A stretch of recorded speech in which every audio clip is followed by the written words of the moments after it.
Bienvenue dans cette nouvelle émission ADD Podcast où on parle d'architecture, de décoration et de design. Nous avons le plaisir d'accueillir notre première invitée. Architecte d'intérieur, elle travaille au sein d'une agence familiale, spécialiste de la rénovation et de l'agencement sur Lyon et sa région. Margot Jacquet, bonjour et bienvenue. Bonjour Julien, merci de m'accueillir dans ce premier podcast. Avec grand plaisir, je pense que ça va être une nouvelle aventure qui commence. C'est chouette. Et donc toi, tu es architecte d'intérieur au sein de l'agence Stellati Rénovation sur Lyon. Est-ce que tu peux nous présenter un petit peu ton parcours ? Qu'est-ce qu'il y a Alors, comment j'en suis arrivée là ? Moi, j'ai une maman qui est archi d'intérieur, donc qui est autodidacte, qui s'est, on va dire, construite un peu toute seule dans ce milieu.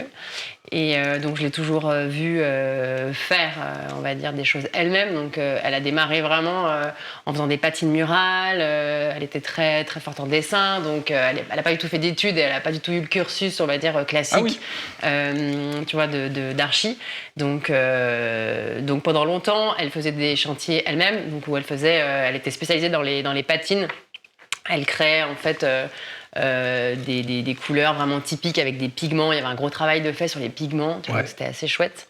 Et petit à petit, elle a commencé à intégrer un plaquiste, un maçon, enfin, tu vois, elle a intégré un petit peu d'autres corps de métier dans les chantiers qu'elle pouvait avoir. Et du coup, en fait, ça a duré 10-15 ans comme ça. Et puis petit à petit, elle s'est rendue compte aussi que c'était compliqué de tout faire, de gérer à la fois des équipes et d'être aussi sur les chantiers. Donc en fait, c'est comme ça, naturellement, qu'elle a fini par faire vraiment plus de la conception et de la maîtrise d'œuvre. Donc voilà, moi j'étais un peu baignée là-dedans et donc j'ai toujours trouvé ça plutôt chouette, tu vois, comme activité. Et donc moi j'ai fait des études assez classiques, design d'espace pendant 2 ans. Après j'ai fait c'est 3 ans. Tu as une année de mise à niveau et après tu as 2 années de design d'espace. T'étais à Lyon ? C'était ça à l'époque. Ouais. J'étais à Lyon, à l'école de Condé. Ok.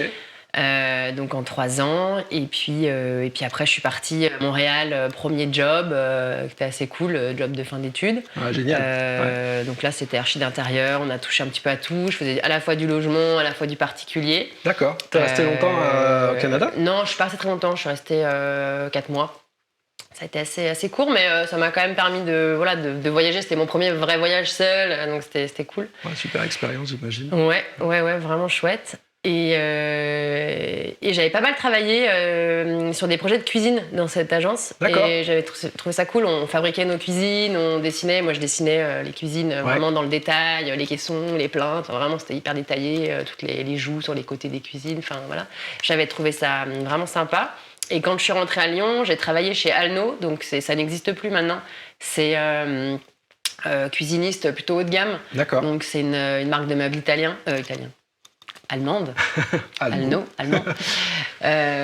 Marque de meubles allemande et plutôt premium, tu vois. Donc eux, à l'époque, c'était un peu les précurseurs de la façade en verre et c'était les premiers à faire les coupes d'onglets, tu sais, sur les meubles.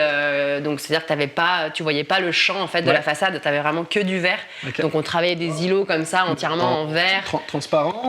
Ouais, alors tu pouvais avoir de la teinte, c'est-à-dire que tu avais ta façade en méla, par exemple, qui était teintée et ensuite tu avais un verre qui était pressé dessus.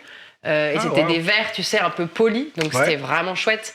Et on arrivait vraiment à avoir des rendus d'îlots assez très qualitatifs. Ouais, hyper quali et vraiment des cuisines. Du coup, ça en jetait. Après, c'était des cuisines avec des très gros budgets. Ouais. Et donc, on avait une belle clientèle. Moi, j'avais vraiment trouvé ça intéressant de travailler sur des projets comme ça, de cuisine un peu no limite, où tu pars dans des délires. Et voilà. Donc, j'avais bien aimé cette expérience. Et en même temps, cette expérience de salarié, c'est là aussi où je me suis dit, je ne veux pas être salarié. En fait, ça correspondait pas du tout avec mon fonctionnement. Je pense que moi, j'avais besoin de liberté, j'avais besoin de faire ce que j'avais envie de faire, d'aller un peu dans mes idées, peut-être, tu vois. Et ce qui n'était pas forcément possible dans cette activité, en tout cas à ce moment-là. Aujourd'hui, je pense qu'on peut être salarié dans les entreprises et avoir cette liberté-là, peut-être.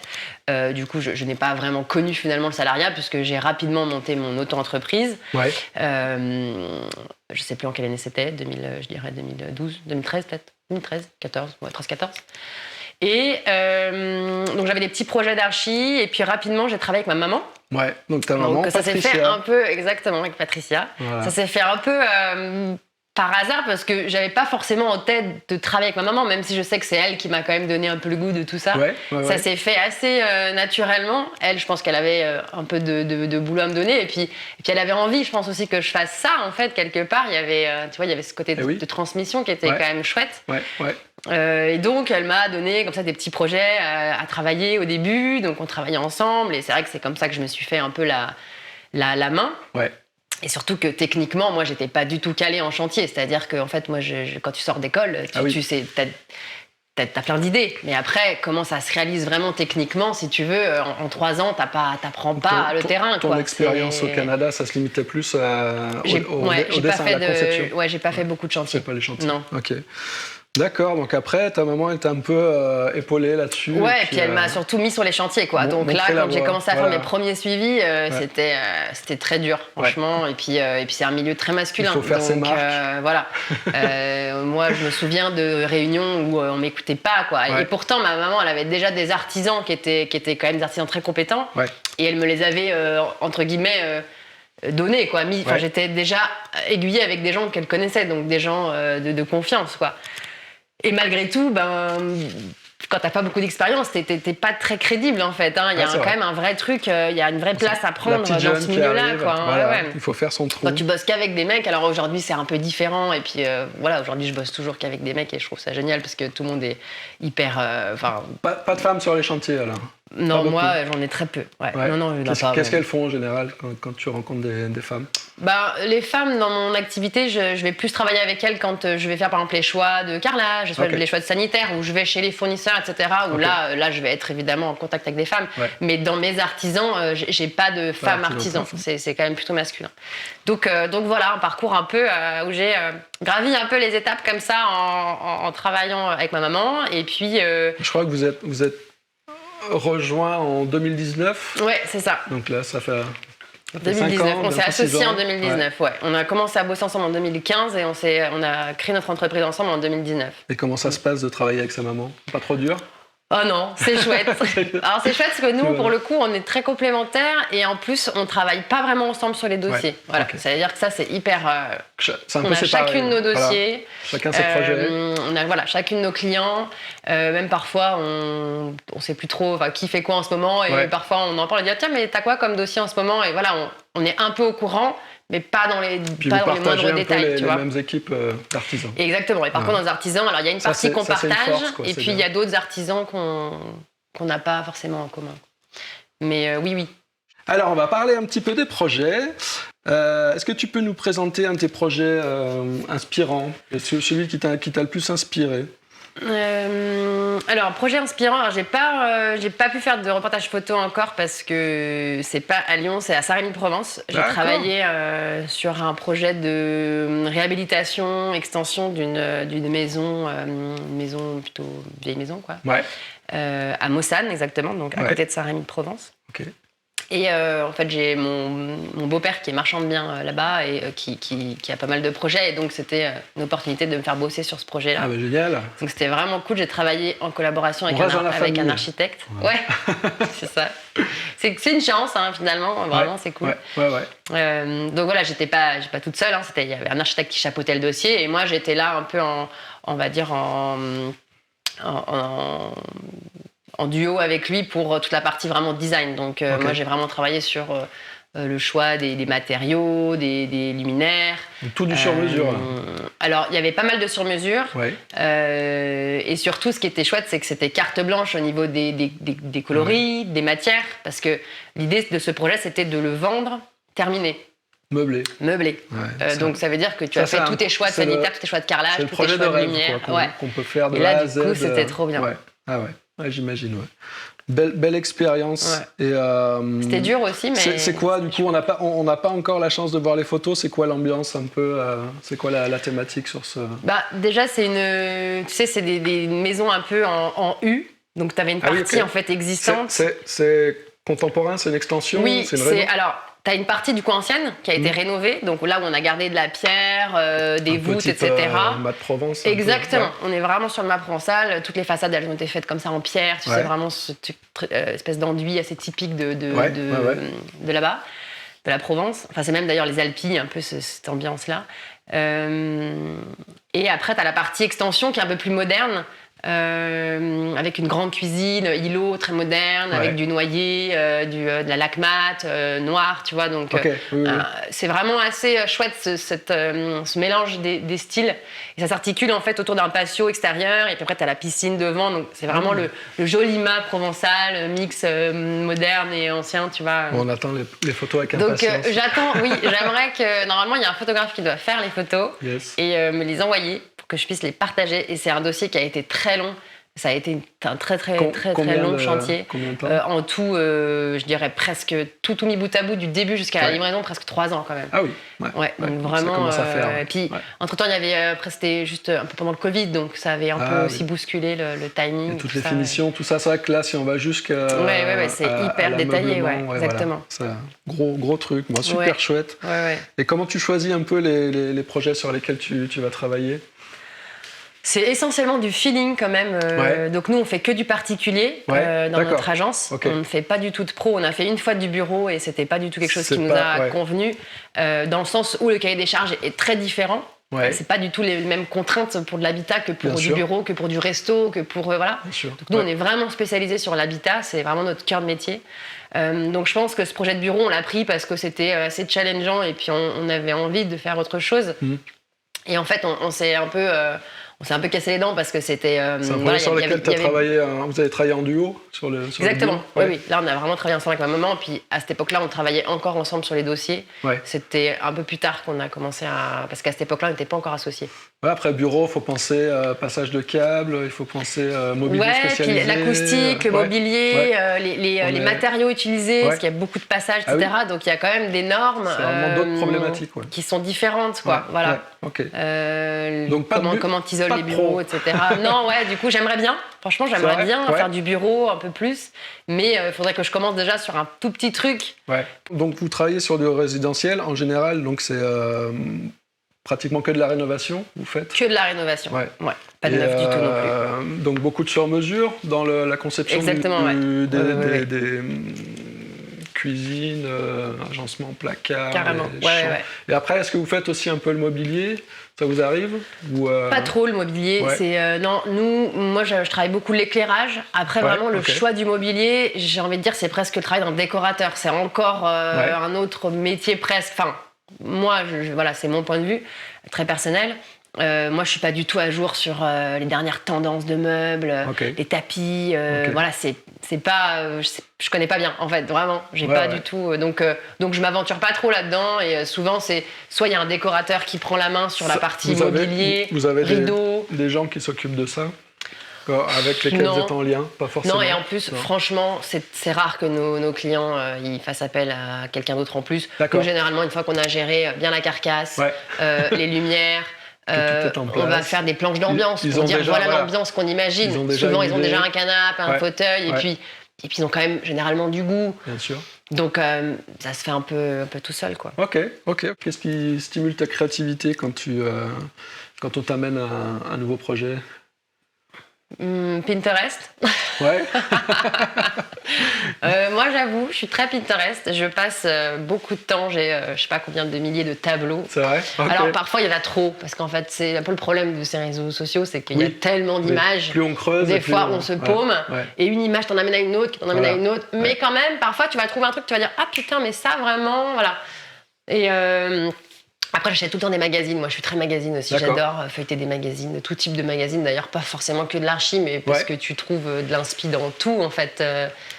Qu'est-ce que tu conseillerais comme magazine à ceux qui aiment bien la... Moi, j'aime bien Art Travel. Art Travel, Et puis Elle Déco. Elle Déco, j'adore aussi. Parce que t'en as un qui est très archi, vraiment sur... parce que parfois, t'as aussi des formes architecturales qui t'inspirent pour des trucs que tu peux faire à l'intérieur, dans les meubles, etc. Et puis Elle Déco, c'est cool parce que c'est ce qui se fait un peu, des trucs un peu tendance entre guillemets, les couleurs, les tissus. Ça permet de rester un peu à la page quand même. J'aime bien, voilà. Après, ça tourne toujours à peu près autour des mêmes. Idéal, j'aime plus du tout parce que vraiment, je trouve qu'il y a trop de pubs. Je lisais beaucoup à un moment ça, mais j'ai complètement arrêté. Ok. Et puis voilà quoi. Et comment est-ce que tu abordes donc vous faites que de la réno. Comment vous abordez la rénovation alors d'un espace existant ? Comment ça se passe ? Comment, tu veux dire les étapes un petit peu Visiter le chantier, premièrement. Ouais, exactement. Une première visite, toujours évidemment gratuite. Déjà, on rencontre déjà la personne avec qui on va travailler, avec qui on va être très intime pendant parfois 1 an, voire 2. J'ai fait un dossier récemment en centre-ville qui était très long, où j'ai travaillé presque 2 ans avec ces clients-là. Donc il y a vraiment ce truc quand même de contact humain avant tout. Le côté relationnel, il faut est que très ça important. matche, quoi. Exactement. Tu rentres vraiment dans l'intimité des gens. Parfois, tu peux prendre un café et puis tu vas te mettre à parler de tout, de la vie des uns des autres. Et puis au bout d'un moment, tu te dis, on va peut-être reparler du projet. Et moi, c'est ça que j'adore dans ce métier-là, en fait. Exactement.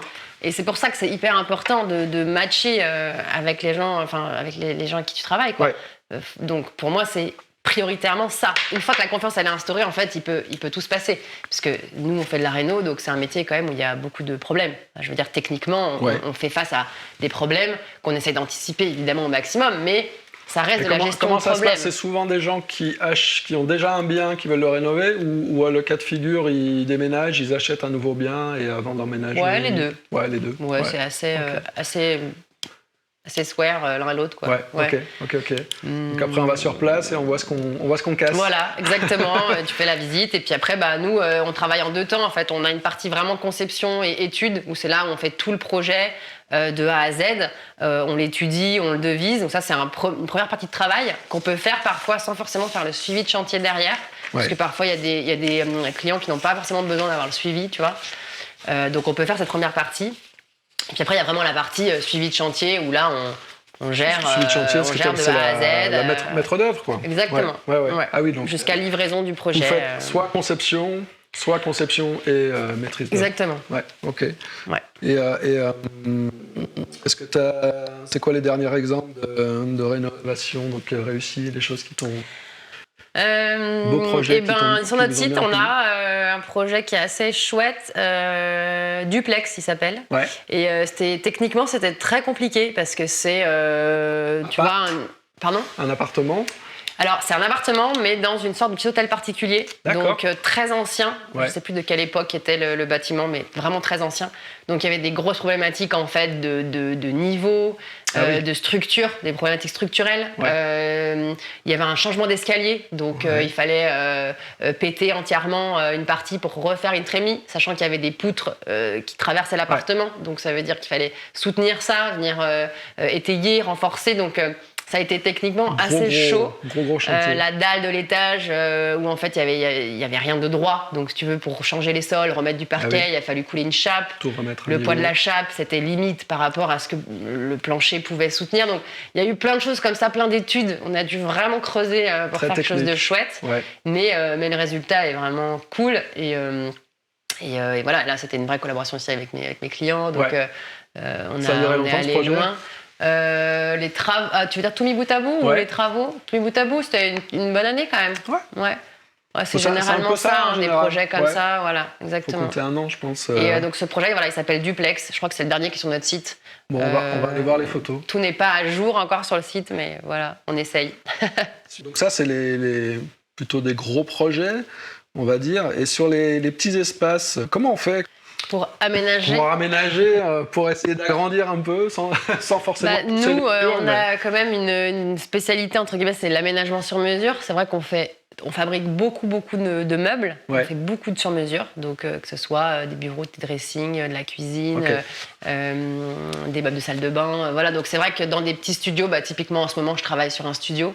Et du coup, toute la partie cuisine et rangement, c'est tout en sur-mesure parce qu'on vient vraiment s'intégrer dans les murs, dans le rampant. Tu sais, c'est des tout petits studios au dernier étage. Donc, en fait, tu as toute une partie qui est mansardée. Donc, pour aménager là-dessous, en fait, il faut du sur-mesure. Si tu veux, suivre ta pente, optimiser. Exactement. Donc là, c'est tout en sur-mesure. Et du coup, en fait, quand c'est sur-mesure, tu fais ce que tu veux. Donc, c'est plutôt cool. Ça vous arrive optimise vraiment l'espace. De faire aussi du... Il y a pas mal d'investisseurs, des fois, qui achètent pour des locations, des Airbnb, des choses comme ça. Vous en faites ? Oui, alors on en fait. Alors là, typiquement, ça va être un appartement à louer. Ou étudiants. À Lyon, on a beaucoup d'étudiants aussi. Là, on travaille pour des clients qui vont louer cet appartement. Donc ça va être loué. Après, on fait pas du entre guillemets vraiment de la réno un peu vite fait bien fait quoi. Ouais. Nous c'est quand même assez poussé quand même dans le détail, dans les finitions. Même si là on s'excite pas sur les matériaux, on reste sur des choses assez classiques. Quand bien même quand tu commences à faire du sur-mesure etc. Tu vas augmenter ton prix au mètre carré. Donc disons que quand des gens ont besoin de faire appel à quelqu'un pour ensuite louer et entre guillemets gagner de l'argent, c'est pas forcément nous qu'on va appeler. Oui. Là, ces clients-là pour qui je travaille en ce moment, ils n'ont pas besoin de faire, on va dire, voilà, ils veulent juste que ce truc soit super, ils veulent le louer.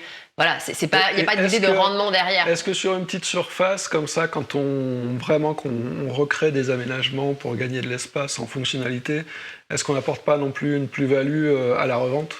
Si un couple, par exemple, achète un petit studio, fait toute la rénovation, et après, il y a le premier enfant qui arrive, il faut partir.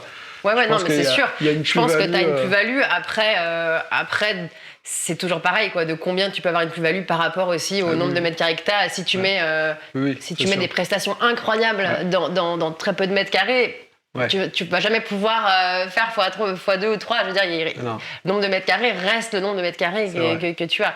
Mais après, oui, forcément, c'est comme... on gagne en qualité de vie. Voilà, c'est comme pour louer. Là, ils me parlaient des loyers plafonnés, mes clients. Oui.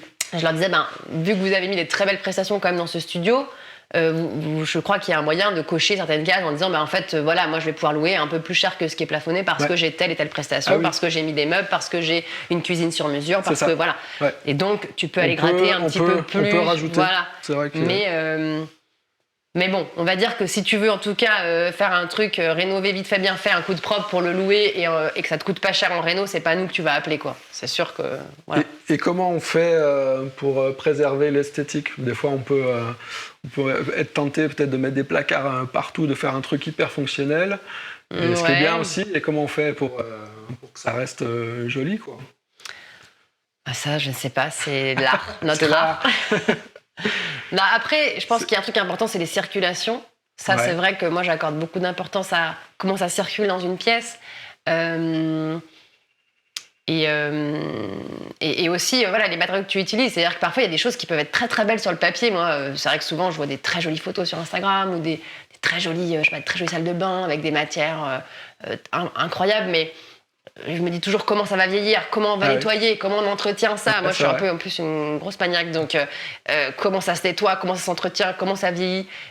Moi, donc voilà, donc parfois, il vaut peut-être mieux faire un truc un peu moins contemporain, un peu moins méga design, mais avoir un truc où tu sais que dans 15-20 ans, on va pas te rappeler parce que cette pierre-là, elle s'est abîmée, là, le joint, il est pas bon, c'était un joint foncé, du coup, maintenant, il est devenu tout blanc parce que, avec le calcaire, c'est devenu tout blanc. Enfin, c'est des trucs un peu cons. Mais il faut, voilà, nous, quand on fait un travail comme ça, on est engagé. On a une décennale, on est engagé pour bien une dizaine d'années avec nos clients. Donc, on est aussi obligé de faire un truc qui va durer, qui va être qualitatif sur le long terme, parce que sinon, c'est nous qui sommes emmerdés après. Donc, voilà, il y a des choix qui sont faits aussi en fonction de... Ça, il y a le beau, et puis il y a ce qui marche. Et entre les deux, faut trouver aussi cet équilibre. Un bon compromis. Ok. Et comment est-ce qu'on collabore alors avec... Parce que vous faites la maîtrise d'œuvre, il y a beaucoup d'artisans, beaucoup de partenaires qui rentrent dans le projet. Comment ça se passe la collaboration ? Ça se passe bien. Maintenant, ça se passe très bien. C'est quoi le secret pour réussir un projet ? On entend toujours des histoires... rocambolesques. C'est sûr qu'il faut être très bien entouré. Franchement, tu peux pas faire... T'as beau être, je pense, le meilleur archi du monde, si t'as des équipes pourries, en fait, tu feras un projet pourri, quoi. Il y a toujours des problèmes, de toute façon, c'est la base. Exactement. Donc, si t'es bien entouré, tu gères bien les problèmes. Si t'es mal entouré, les problèmes, ça va devenir vraiment quelque chose d'horrible. Ça vous arrive, ça, des artisans qui vous plantent au milieu du chantier? Non, franchement, moi, du coup, j'ai eu la chance déjà d'hériter des artisans de ma maman. Donc, il y en a déjà une partie, pas tous, parce qu'après, j'ai aussi mon petit carnet d'adresses, et puis maintenant, j'ai aussi mes artisans avec qui je travaille, et ma maman en a d'autres. Mais déjà, la base, quand j'ai démarré, moi, j'ai déjà hérité de ça. Donc, si tu veux, j'ai pas eu à chercher déjà des gars, ce qui est quand même une chance inouïe. Ça, c'est génial. Puisque ma mère les a déjà testés, puis ma mère, elle est encore... voilà, on est toutes les deux très, très, très attachées à la qualité relationnelle de nos artisans, parce que c'est aussi eux qu'on présente à nos clients. Ça devient des amis, enfin des... Oui, bah moi ça fait plus de 10 ans, même 15 ans que je travaille avec eux. Donc en fait, et puis il y en a des nouveaux qui se sont greffés et c'est vraiment une équipe et ils s'entendent tous bien ensemble. Vraiment, c'est-à-dire que parfois on fait des repas tous ensemble, c'est hyper agréable et c'est chouette. C'est vraiment, moi c'est un peu comme une deuxième famille. Enfin, je veux dire, j'adore bosser avec mes artisans. Et puis dès qu'il y a un pépin, ils solutionnent, ils sont là. Je leur dis, tiens, tu peux passer là demain, j'ai un problème, j'ai une merde, ok, pas de souci, je viens. Il y a une espèce de confiance qui s'est instaurée en fait entre eux, nous et je pense qu'ils aiment travailler avec nous, on aime travailler avec eux et puis voilà, on se le rend bien et ça roule quoi. Et moi j'adore, je trouve ça vraiment cool. C'est hyper important. Quand c'est comme ça, c'est génial. Il n'y a pas d'appel d'offres du coup, voilà. Nous on ne fait pas d'appel d'offres. Ah oui. D'autres architectes font des appels d'offres et souvent ils les connaissent, mais c'est jamais forcément les mêmes. Pour calculer vos coûts, c'est beaucoup plus simple, parce que si vous travaillez toujours avec un peu les mêmes. Ouais, c'est ça. On connaît les prix, on est sur les prix de marché, et puis surtout, en fait, nous on s'engage sur une qualité de travail qu'on connaît, donc on sait que le travail sera réussi. Ouais. Alors que quand tu t'engages et que tu emmènes quelqu'un que tu connais pas, tu sais pas comment il va bosser, potentiellement il vient pas un jour, il décale tout ton planning, et toi du coup t'es dans la merde quoi. Donc nous, c'est pour ça que souvent je dis on fait du clé en main, parce que c'est vraiment notre spécialité. C'est en gros, tu fais appel à nous de A à Z, on gère tout et c'est livré en temps et en heure. Nous, on ne livre jamais un chantier en retard en fait. Ça c'est rare. Voilà, on prend peut-être un petit peu de marge. Ouais. Parce il y a toujours un petit peu des problèmes. Je dis voilà, moi je peux démarrer telle date et livrer telle date. Si je m'engage sur ce planning-là, je vais le respecter. Ouais. Mais parfois, je vais louper des affaires parce que tu as des gens qui veulent démarrer plus tôt et finir plus tôt. Et moi, en fait, je vais pas dire oui pour prendre l'affaire. Je vais dire non, je peux pas le faire à ce moment-là. Je vais le faire ici et par contre, ça sera bien géré et ça sera livré dans les temps. Mais donc voilà, parfois, faut pas être une langue de bois, mais parfois tu peux louper des affaires aussi en faisant comme ça. Mais nous, c'est comme ça qu'on aime travailler. C'est l'intégrité aussi, voilà. Ouais, vaut mieux être honnête à ce niveau-là. Je pense que sur le long terme, c'est. C'est vrai, je pense. On y gagne. Parlons de durabilité et d'éco-conception. Est-ce que c'est des choses... Comment vous abordez ça, vous, dans vos projets? Est-ce que c'est des choses qui sont un peu à la mode, qui sont tendance? Oui, rénovation énergétique, comme ça. Taxe carbone, tout ça. Enfin bon, toutes les problématiques écologiques qu'on a actuellement. On le travaille dans le sens où, vu qu'on fait que de la rénovation, forcément, ça s'inscrit déjà ça s'inscrit déjà dans quelque chose de durable, entre guillemets. Il y a de l'existant. Parfois, quand on travaille vraiment dans des lieux anciens, on essaie de récupérer pas mal de choses qu'on pourrait peut-être réintégrer ailleurs.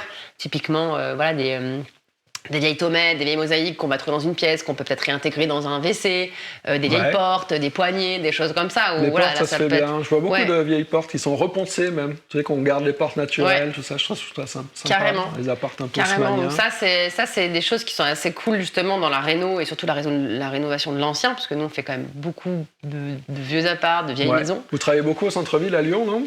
Ouais, quand même pas mal. Il y a beaucoup d'appartements type haussmannien, j'ai vu dans vos projets. Beaucoup, tout à fait. Et une petite question, les cheminées qui servent maintenant plus à rien, à part mais c'est très joli, une belle cheminée. Oui. Vous les gardez, vous les réaménagez? Souvent on les garde. Souvent on les garde, on les retravaille un peu. Là typiquement sur un dernier projet là, il y avait une cheminée toute en chêne avec toute une détail en chêne habillé. Okay. Donc là il fallait retravailler un peu le chêne, le reponcer, le vitrifier. On va retravailler aussi les conduits. On va souvent bien les replaquer pour faire un conduit bien propre, bien joli, éventuellement rajouter du miroir. Donc il y a quand même une volonté on travaille aussi les bases, tu sais, les bases des cheminées, t'as tout parfois tu as des décaissés ou parfois tu peux avoir de la pierre en plus ou du marbre, des choses comme ça. Donc là, parfois on peut déposer, remettre du parquet s'ils veulent vraiment avoir un parquet qui se suit ou venir juste retravailler le cadre. Enfin, oui, mais l'idée c'est quand même de garder, moi je trouve que c'est chouette des anciennes cheminées. Bien sûr, remettre un peu au goût du jour. Voilà. Et après, tu me disais éventuellement les peintures. Les peintures écologiques, il y en a de plus en plus des marques. Il y a la marque dont on travaille avec Pure and Paint, c'est une marque qui est cool, qui est à Lyon. C'est vrai que c'est très toxique quand même les peintures, c'est vraiment le truc qui est assez terrible parce qu'on respire ça.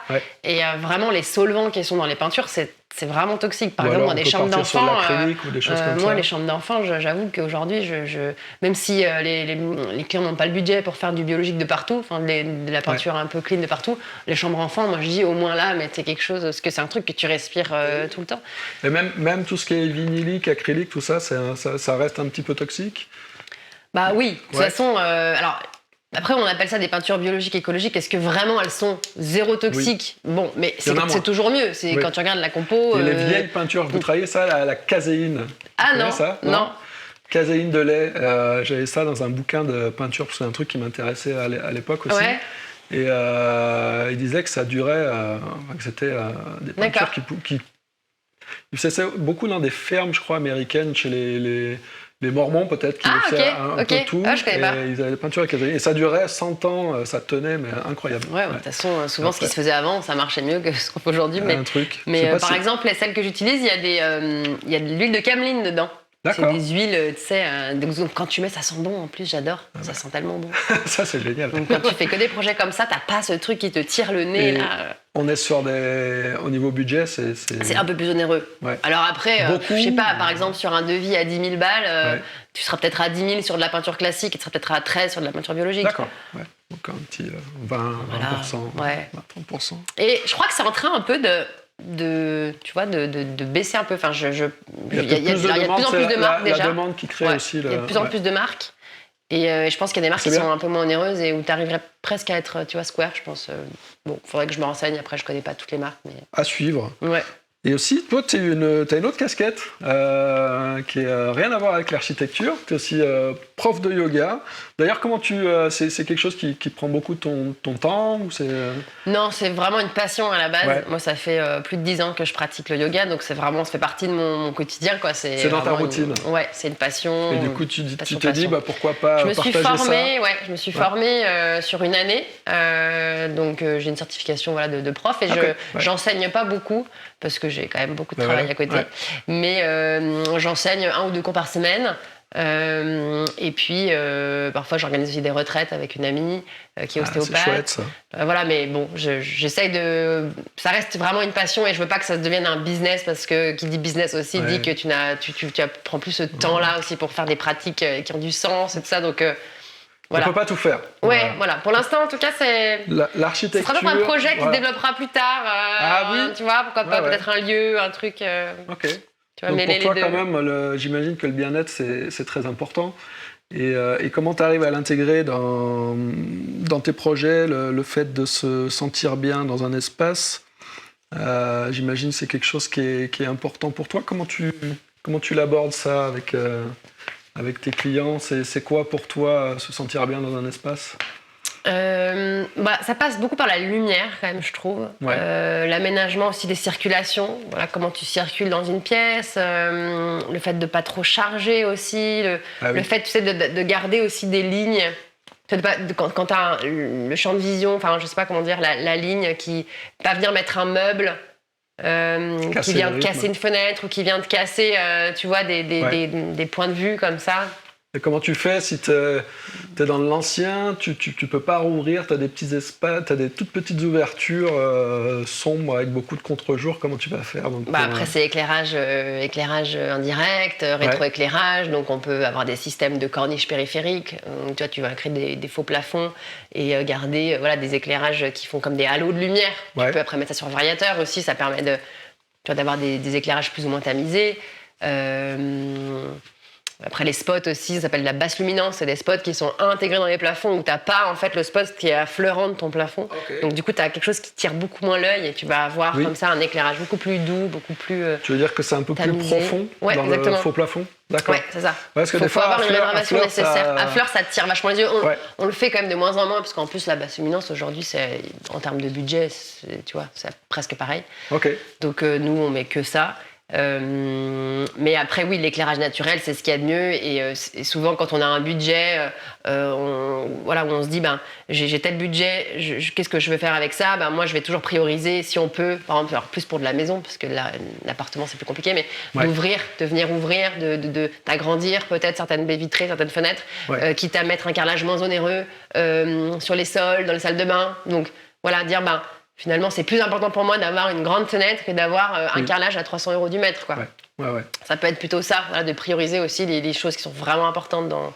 Ça vous arrive aussi, en ce moment, c'est quand même, je vois beaucoup, moi, de salons un peu à l'américaine, cuisine ouverte. Ça vous arrive d'ouvrir des cuisines? C'est des choses... oui, beaucoup. Ouais, on le fait quand même beaucoup. C'est vrai que les gens aujourd'hui, ils aiment bien. La plupart quand même aiment bien vivre dans des pièces de vie, on va dire cuisine ouverte. Ça s'appelle cuisine à l'américaine, mais maintenant c'est cuisine ouverte. On se sent un peu mieux dans ces grands espaces. On a l'impression de respirer la plus. cuisine, c'est vraiment un endroit. Enfin, moi, je sais que par exemple, nous, dans nos habitudes à la maison, on cuisine énormément. Donc en fait, même dans ma famille, tout le monde cuisine énormément. Donc la cuisine, ça a toujours été un lieu où on est toujours dans la cuisine. Moi, je passe ma vie dans ma cuisine. Donc en fait. La cuisine, ce qui est chouette, c'est que quand tu travailles vraiment ta cuisine, tu peux faire un coin où tu peux boire l'apéro pendant que tu cuisines, et puis après tu passes en mode plutôt salle à manger, et que tout comme ça tourne, on va dire, dans la même pièce. C'est chouette parce que tu viens pas séparer. Il y en a pas un qui est en cuisine tout seul et puis les autres ils sont dans le salon, donc ça c'est cool aussi de le travailler comme ça. Et dans le bien-être, on a aussi le côté énergétique. C'est des trucs que tu as étudiés, ça, tout ce qui est feng shui, tout ça, ou c'est des choses qui...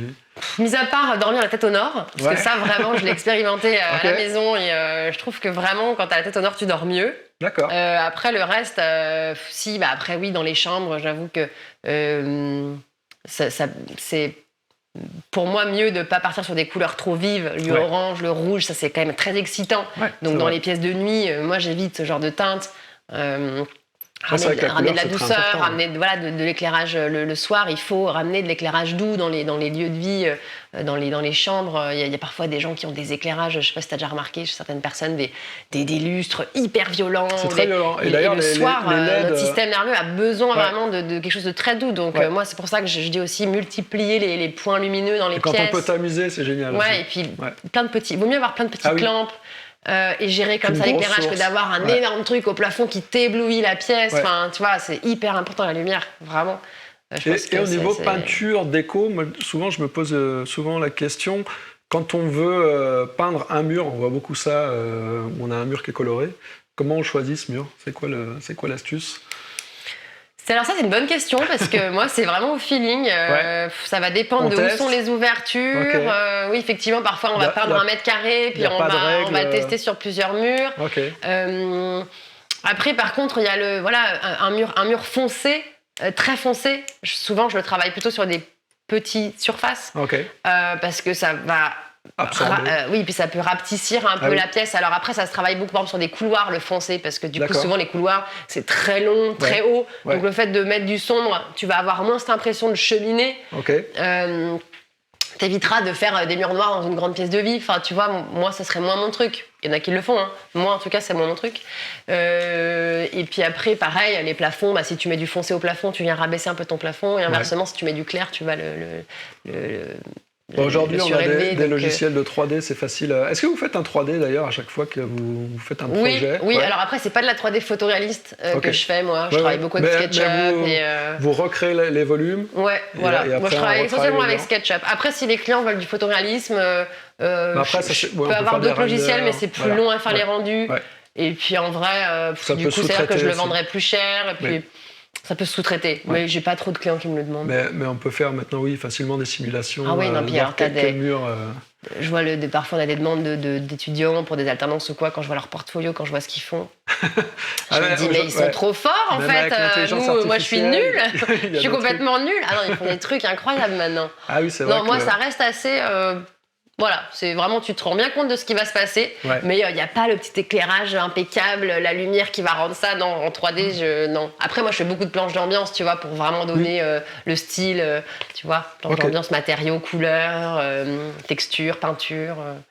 Et comment tu abordes, parce que les gens, ils vous trouvent quand même, j'imagine, il y a beaucoup de bouche à oreille, mais après, parce que ça fait quand même, ta maman, je crois que ça fait plus de 25 ans qu'elle est installée, donc il y a un vrai réseau, toi, vous trouvez aussi beaucoup de clients via votre site internet? Vous avez beaucoup de demandes? Franchement, c'est à peu près les deux. Enfin, les deux, je veux dire de manière plus ou moins égale.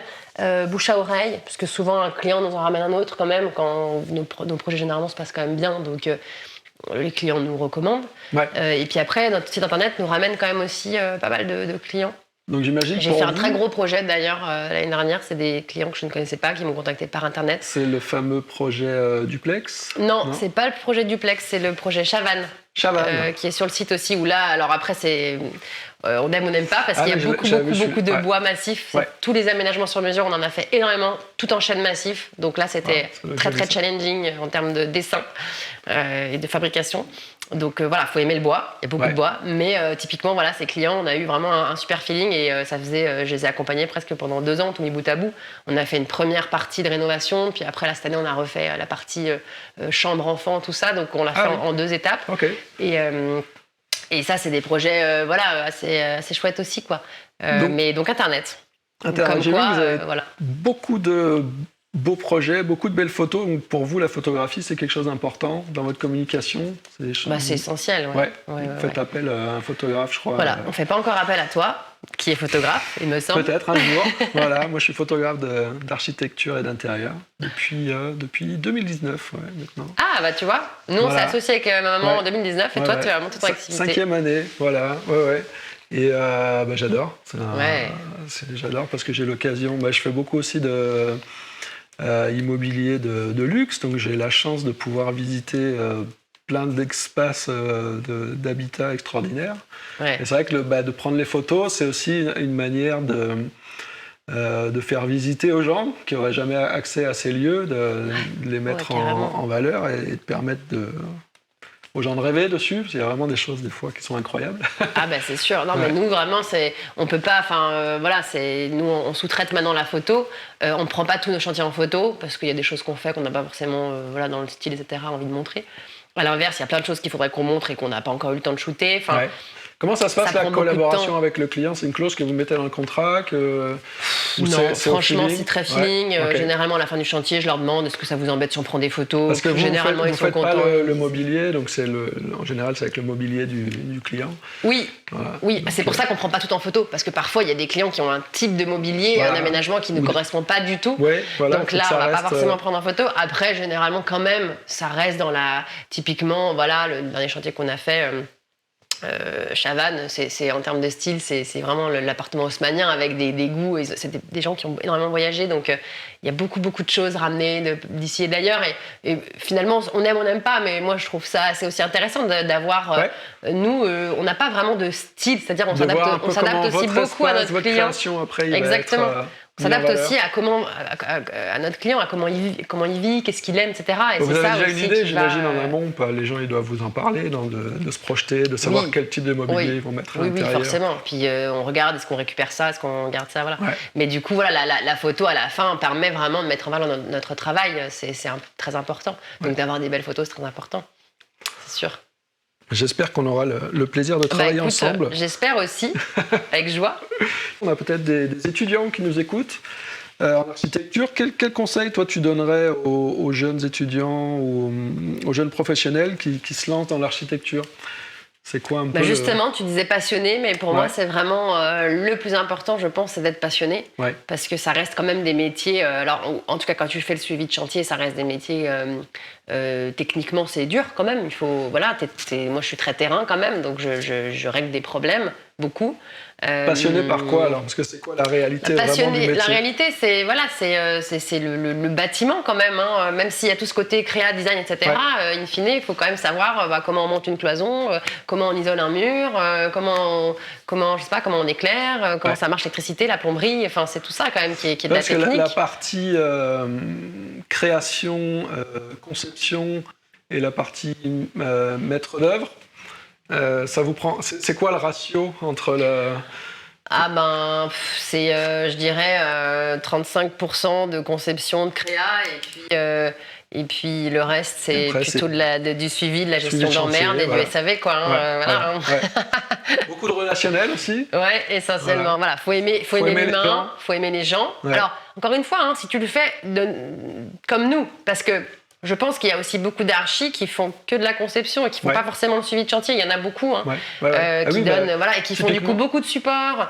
Donc il y a beaucoup de 3D, beaucoup de dessins, etc. Et des personnes qui vont peut-être plutôt être sur du back office. Moi c'est vrai que moi j'aime la relation client. Finalement c'est là-dedans aussi que je suis à l'aise. Donc Donc voilà, ça dépend en fait ce que tu veux faire, comment tu veux le faire. Mais dans tous les cas, il faut être passionné parce que c'est pas des métiers où tu vas tout compter, quoi. Tu comptes pas tes heures au millimètre, tu factures pas. Il y a je facture pas tout à l'heure. D'investissement personnel.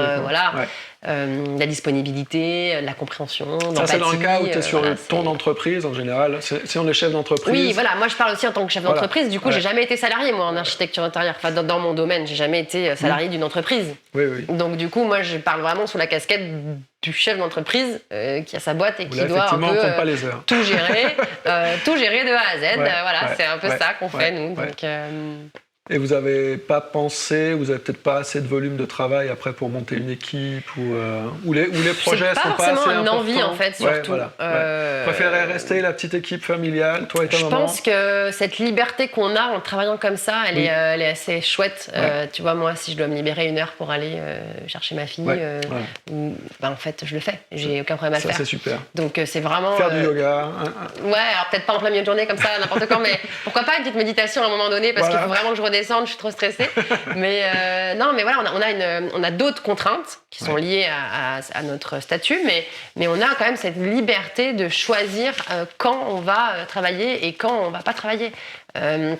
Et ça, pour moi, c'est une vraie... c'est ce que j'aime. Comment alors on reste motivé et passionné dans ce métier? C'est quoi les moteurs? C'est quoi ton moteur? Pourquoi tu te lèves? Comment tu arrives à te lever tous les matins? Mes équipes, les artisans que j'adore. J'adore les retrouver le matin. Alors nous, on commence très tôt, donc 6h30. Donc faut être lève-tôt aussi alors. Ah, moi je suis lève-tôt, couche-tôt. Moi à 9h je suis au lit. J'ai vraiment. Et à 6h, de toute façon on a une alarme naturelle qui est donc ma fille. Un bébé qui se lève à 6h, forcément ça aide. Donc voilà, 7h les chantiers on y est quoi. Tu vis au rythme des équipes aussi. Parce que non, de toute façon on n'a pas le choix, les chantiers. Exactement. Et ça me dérange pas. Moi j'aime bien, tu bois le café le matin, puis après tu fais ta réunion de chantier, et puis après tu vas au bureau l'après-midi. Bon, moi j'ai mon bureau à la maison en plus maintenant, donc voilà. J'avais des bureaux avant, mais je les ai rendus, et puis c'est plus simple maintenant dans mon fonctionnement. Donc rester motivé par l'humain, par le client aussi. C'est important du coup de bien s'entourer, je disais des équipes, mais aussi de choisir des clients avec qui ça match. On en a parlé tout à l'heure, c'est très important aussi. On est content de travailler pour des gens avec qui on a une bonne relation. Et puis après, rester sur, lire des magazines, parce que souvent quand on voit des belles choses, on se dit « Ah tiens, j'aimerais bien faire ça, j'aimerais bien faire ça ». Et puis, se projeter. Beaucoup de nouveaux projets en cours? Oui, on a des choses, ça commence à bouger. Ça commence à bouger un peu là. Comment vous faites si vous savez qu'un projet, ça vous dure à peu près 1 année, on va dire, c'est un peu le ratio. Oui, sur les gros projets. Entre 6 mois et 12 mois. Les nouvelles demandes, c'est vrai que ça pousse parce qu'on est toujours... en flux tendu. On fait avancer la machine, quoi. Comment sur 1 année, raisonnablement, vous arrivez à prendre combien de projets? C'est quoi la capacité? Je dirais 12, une douzaine. Parce que là-dedans, je peux intégrer par exemple des petits projets de studio, comme là aujourd'hui, un studio en 2 mois, c'est plié, quoi. La réno. Tout dépend. Donc voilà, puis à l'inverse, tu peux en faire d'autres qui vont durer peut-être 1 an et demi. Donc à nous deux, on en a une douzaine de petits, de gros, voilà, je pense que c'est ça. Plus peut-être des petites conceptions, parce que parfois, moi, je travaille pendant 1 mois, je vais bosser juste sur une conception. Et puis parfois, j'ai des conceptions qui peuvent me faire travailler pendant 3-4 mois, mais je les travaille, pas à plein temps, évidemment. Donc en fait, souvent, on a des petits projets comme ça, souvent, sur lesquels on travaille quelques heures par semaine, parce qu'il y a parfois, tu dois attendre d'avoir un retour client, etc. Et donc tu travailles sur autre chose en même temps. Donc il y a pas mal de trucs en même temps, en fait, quand même. Beaucoup de choses qui se chevauchent. Il faut être bien organisé, j'imagine. Exactement. En tout cas, c'est super. Moi, je vous invite à nos auditeurs à aller voir votre site, donc stellati-rénovation.fr. Voilà. Il y a plein de belles photos à voir, plein de beaux projets. Et puis voilà, vous contactez. Avec plaisir. On est là. On est là. Sur Lyon. Donc nous, on travaille du coup, j'en avais pas dit, mais on travaille essentiellement sur Lyon et région lyonnaise, dans les 30 km. Et puis dans le sud, du coup, un petit peu quand même. Alors voilà, j'ai eu, mais j'ai pas fait le suivi de chantier dans le sud. Ah oui, d'accord. Parce que là, c'était trop. Et après, J'y allais, je faisais une visite par mois. parce qu'il y avait l'architecte qui était sur place et qui gérait vraiment le chantier. Et moi, je venais sur des réunions spécifiques pour faire des points sur tel éclairage, tel c'est quelque chose que vous voulez développer, la région Pas spécialement. Non, c'est quand même une logistique aussi, vous êtes ponctuel. Bien lyonnais. Ouais, on est lyonnaise, 100% lyonnaise, née ici, grandie là, pas trop bougé. L'équipe est là. Et puis nos artisans, c'est aussi des Lyonnais, enfin des Lyonnais du coin. Tout le monde est du coin, quoi. Voilà. Génial. L'émission se termine. Merci à Margot, chez Stella-Rénovation. Merci Julien de m'accueillir aujourd'hui chez elle, dans son beau salon. Vous pouvez bien sûr nous suivre sur les réseaux sociaux. Donc vous êtes présent sur Instagram, sur Facebook. Oui. Instagram, c'est mon compte perso, mais en fait, je partage que des choses d'archi quand j'ai le temps de partager quelque chose. C'est pas évident. C'est-à-dire pas beaucoup. Mais de toute façon, on mettra tous les liens dans la description des sites, des réseaux.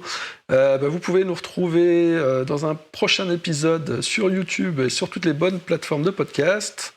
Je vous invite à vous abonner pour recevoir une notification quand on aura les nouvelles épisodes disponibles. J'espère en faire le plus possible. Mais en attendant, je vous souhaite une très belle journée et puis à très vite sur ADD Podcast pour parler d'architecture, de décoration et de design. Bonne journée Margot, à bientôt. Salut Julien, merci.